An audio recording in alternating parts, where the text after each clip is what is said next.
بچے اب اس جنریشن میں بڑھ رہے ہیں نا، ان کے ذہن میں کیا اور کیسے کی اتنی فکر نہیں ہے. ان کے اصل ذہن میں سوال کیا ہے؟ کیوں؟ نماز پڑھو، کیوں پڑھوں؟ قرآن پڑھو، کیوں پڑھوں؟ کیا فائدہ اس کا؟ کیوں پڑھنا چاہیے مجھے؟ اگر وہ بدتمیزی سے پوچھے گا بھی نہیں نا، اس کے ذہن میں یہ سوال ہوگا.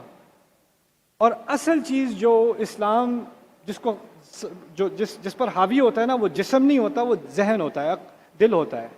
تو ہمیں اب کیوں کی طرف آنا پڑے گا، اور قرآن میں کیوں کا جواب ہے. اگر آپ خود نہیں پڑھو گے نا، خود نہیں سیکھو گے کہ اس کیوں کا جواب قرآن نے کیسے دیا ہے، کیسے ایسی شخصیت کو پریپیئر کیا ہے جو کسی بھی سوسائٹی میں چلی جائے، کسی بھی ایج میں چلی جائے، کسی بھی فتنے سے اس کا سامنا ہو، اس کو کوئی فرق نہیں پڑے گا.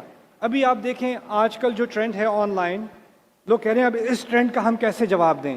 10 سال بعد ایک اور ٹرینڈ ہوگا نا، پھر آپ کہو گے اب اس ٹرینڈ کا کیا جواب دیں. پھر اس کے بعد ایک اور ٹرینڈ آئے گا، آپ کہو گے اس کا کیا جواب دیں. آپ یہی کرتے رہو گے نا تو آپ کو ایک بات سمجھ نہیں آ رہی. اسلام ہر چیز کا ریاکشن نہیں دیتا. اسلام ایک ایسا پودا اب دماغ کے اندر ڈالتا ہے جو درخت بن جاتا ہے. آندھی ادھر سے آئے یا ادھر سے آئے یا ادھر سے آئے، اس کو کوئی فرق نہیں پڑتا، وہ کھڑا رہتا ہے. تو وہ چیز اب ہمیں تیار کرنی پڑے گی، قرآن کی بنیاد پر، عقلی بنیاد پر ایک فاؤنڈیشن بنانی پڑے گی ہمیں.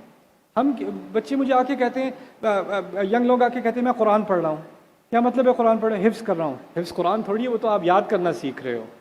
جو قرآن پڑھ رہا ہوتا ہے نا، اس کی سوچ بدل رہی ہوتی ہے.